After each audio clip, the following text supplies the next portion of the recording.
On land, you have a warning. You have sirens. You have a basement. You have somewhere to hide. But on the Great Lakes, the sky can be perfectly blue. The sun can be shining.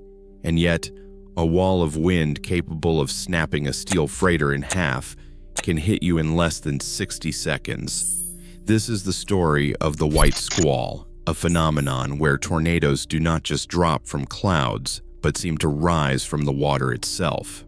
Why is a tornado on water exponentially deadlier than a tornado on the plains? Why do experienced captains fear a clear sky more than a gray one? And how does a 500-foot steel ship simply vanish in weather that looked safe just moments before? We often think of the Great Lakes as inland seas, but in terms of atmospheric physics, they are something far more volatile. They are thermal engines that can generate wind speeds usually found only in hurricanes, but confined to a space where there is no room to run. You are about to learn the physics of the invisible wall. You will hear the accounts of the SS Western Reserve, a ship that broke its back in a summer breeze. You will understand the terrifying science of the supercell that forms over fresh water. And you will understand why, when the water turns white, it is already too late. There is no basement on a boat. There is no friction to slow the wind. There is only the steel, the water, and the sudden violent realization that there is nowhere to hide. The physics of no friction. To understand why a squall on the Great Lakes is a different beast than a storm on the ocean or land, we must first look at the surface itself. Imagine a tornado moving across Kansas. As it tears across the ground, it encounters resistance. It hits hills, it hits forests, it hits buildings. Friction is the enemy of wind. Every tree a tornado snaps, every hill it climbs, saps a tiny fraction of its energy. The friction of the earth slows the wind down near the surface. It creates drag. Now, imagine that same wind moving over Lake Superior. The surface of the lake is effectively a sheet of glass. Water creates almost zero friction compared to land. There are no trees to break the wind's stride, no hills to deflect it. There is nothing to steal its energy. This creates a phenomenon known as boundary layer acceleration. When a downdraft of cold air hits the surface of the lake, it does not slow down. It accelerates. It slides across the frictionless water like a puck on an air hockey table. A gust that might be 60 miles per hour on land can retain its cohesion and accelerate to 90 or 100 miles per hour on the water, simply because nothing is stopping it. But speed is only half the equation. The real killer is visibility. On land, you see a tornado coming. You see the funnel cloud, you see the debris ball, the dust, the pieces of houses swirling in the air. The debris gives the wind shape. It makes the invisible visible. On the Great Lakes, there is no dirt. There is no dust. There are no houses to tear apart. If a white squall hits on a rainy day, or even a clear day, there is often no funnel to see. There is only clear air and water. The wind is invisible until it hits the surface. And when it hits the surface, it atomizes the water. It turns the lake into a white mist. This is why sailors call it a white squall. You do not see a dark cloud approaching. You see a line of white foam on the horizon. By the time you see the white line, the wind front is moving at the speed of a car on a highway. You have minutes, perhaps seconds, to turn the ship. If you are broadside to that wind, if the side of your ship is facing the invisible wall, the physics of stability change instantly. A 600-foot freighter acts like a massive sail. The wind hits the hull, the ship heels over, the cargo shifts, and because the wind has no friction to slow it, It hits with a kinetic impact that feels less like air and more like a solid object. This is the physics of the trap. On land, the danger is that the wind will blow your house down. On the lake, the danger is that the wind will push your ship over, and gravity does the rest. The mystery of the Western Reserve. To see this physics in action, we have to go back to a summer evening in 1892. This story terrifies historians because it did not happen in November. It did not happen during a gale. It happened when the lake should have been safe. The steamship Western Reserve was a monster of her time. Launched in 1890, she was one of the first true steel giants of the Great Lakes. She was 300 feet long. She was built of modern steel plates. She was owned by the famous financier Peter Minch. She was the pride of Cleveland. Captain Albert Myers was in command. He was a veteran. He trusted his ship so much that on this trip he had passengers. The owner, Peter Minch, was aboard with his wife and children. They were treating the voyage across Lake Superior as a summer vacation.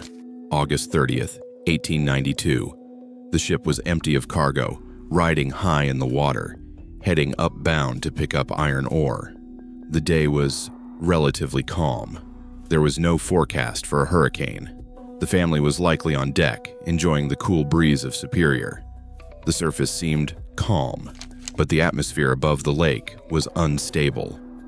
At 9 p.m., off the coast of Deer Park, Michigan, the wind shifted. It did not build gradually. It snapped.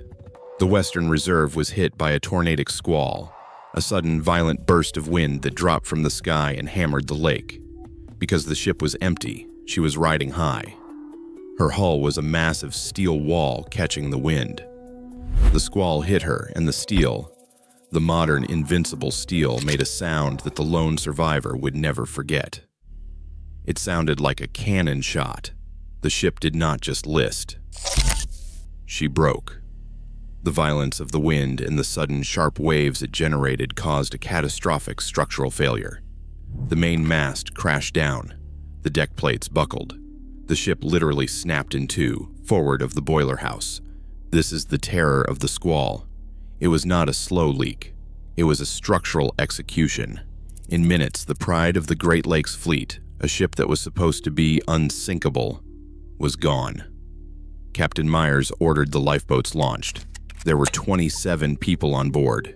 They managed to get into the yawl boats, but the squall was not done.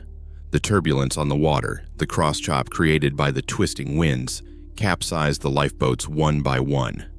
Peter Minch, his family, the captain, the crew, they were all thrown into the cold water of Superior. Only one man, Harry Stewart, a wheelsman, survived. He managed to swim to shore, battling the chaotic water for hours. He walked out of the surf onto a desolate beach, the only witness to the power of the invisible wind. When he told his story, people did not believe him. They could not understand how a steel ship could break in half in the summer. They blamed the brittle Bessemer steel used in her construction. And they were partially right. But steel does not just break on its own.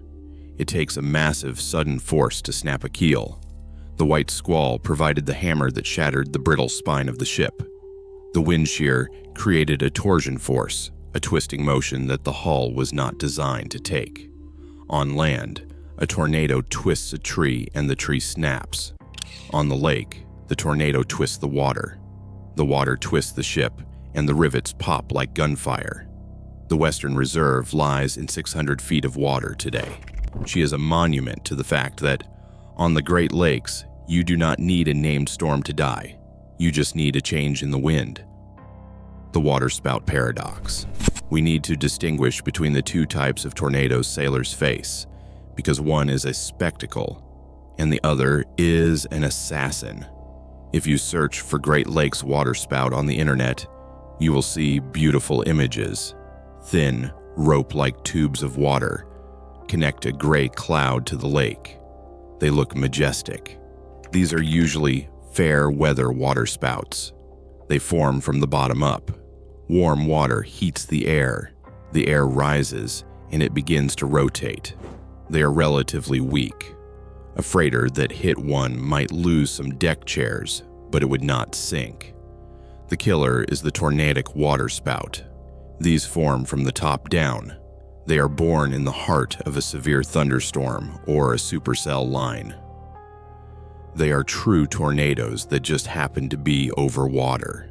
Here's the paradox. On land, a tornado is loud. It sounds like a freight train. You can hear the roar miles away as it chews up the landscape. On the water, a tornadic water spout can be almost silent until it is right on top of you. Why? Because there is nothing for it to hit. A tornado's roar comes from the friction of debris, trees snapping, buildings collapsing, earth being scoured. Over the deep water of Lake Michigan or Lake Huron, the funnel is spinning in empty space. It is a silent vortex. The only sound is the hiss of the spray.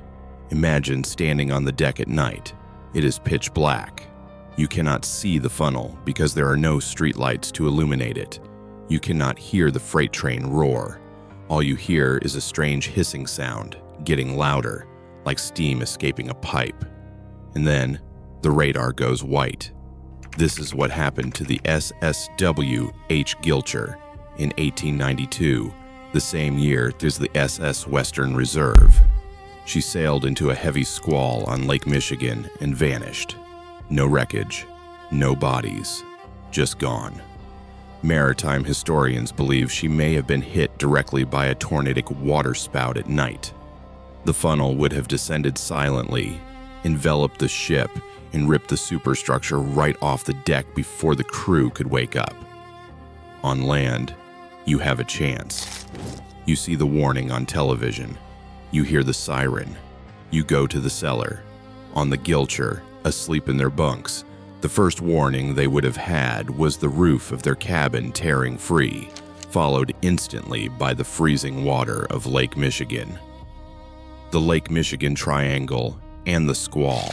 We cannot talk about vanishing ships and sudden winds without addressing the anomaly known as the Lake Michigan Triangle.